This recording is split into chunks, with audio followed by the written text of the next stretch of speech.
We got a leak from from Intel on a new processor.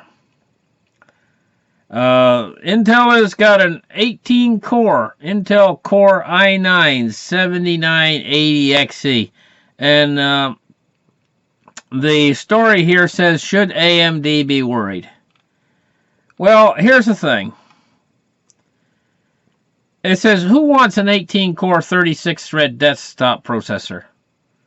It says, well, this could be on the cards in the near future, as the latest rumor points to Intel not stopping at just a measly 12 cores with its imminent launch of its X299 platform, Skylake X processors.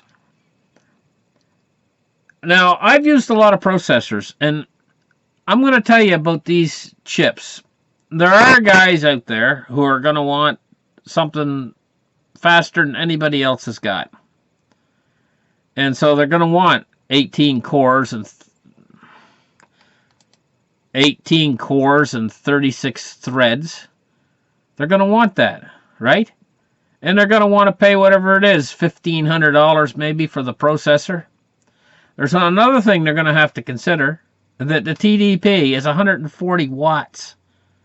It's going to take 140 watts of power. They say, should AMD be worried? I say no. I say that they don't really need to be worried, because only the real enthusiasts are going to go after these behemoth processors. And they're overkill. Once you hit 4 cores, and you hit 4 cores that's got like really fast, that's got a lot of 4 cores that's got a lot of memory, and it's got really fast speed per single core, for each single core. The cores, and it's got multiple threads. Once you've got that, then you won't significantly notice much of a difference playing games and stuff over owning one of these behemoths. The only real big difference is an adequate processor is going to use about 60 watts.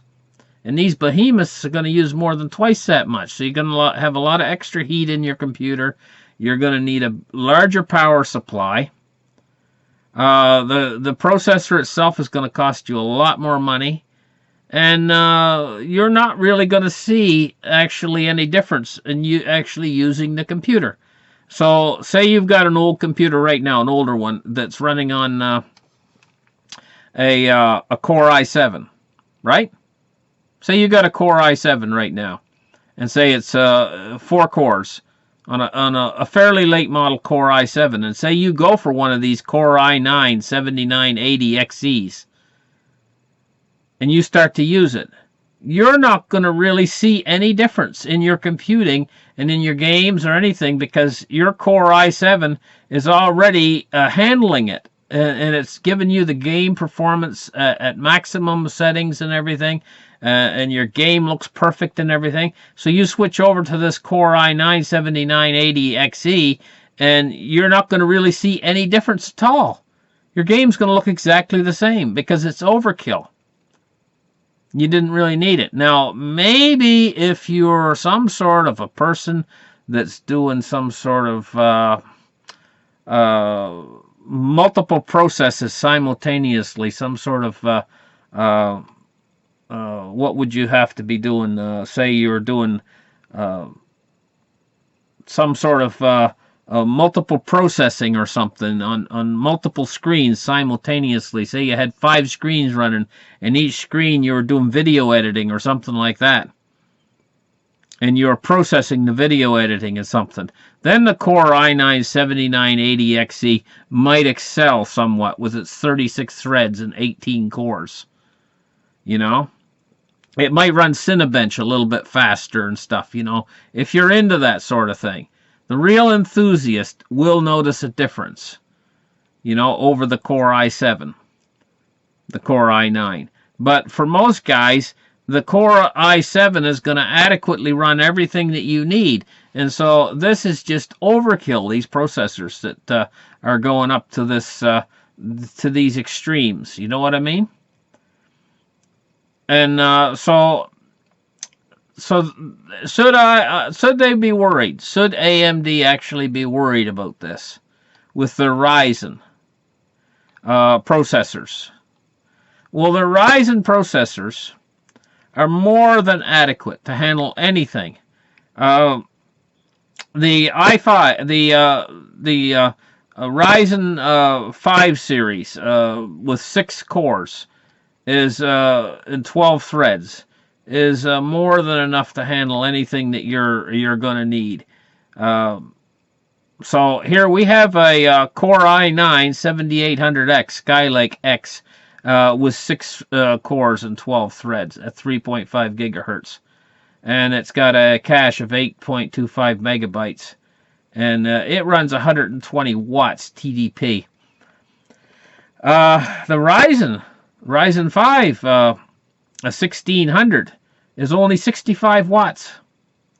Now, there's a real good processor for you. And you know, if you had a Ryzen 5 1600 with only 65 watt TDP, with 6 cores and 12 threads, you're going to find that that son of a gun is going to run your games, going to run anything you need at high velocities, and it can even do multitasking and stuff, and it's all the processor you ever need.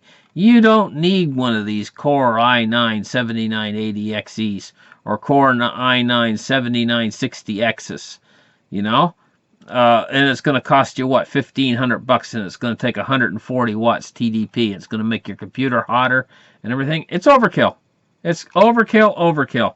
But now, for the enthusiasts that has to have absolutely the best, money is no problem and anything, I'd say go for it, buddy.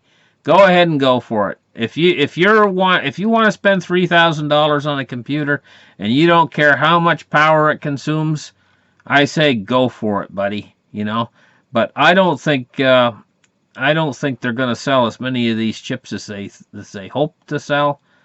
And trying to beat AMD, I don't think this is a real big threat to AMD because this is just super powerful processors, and it's gone beyond overkill. So thank you very much for listening. Like and subscribe, and we'll catch you in the next article. Bye.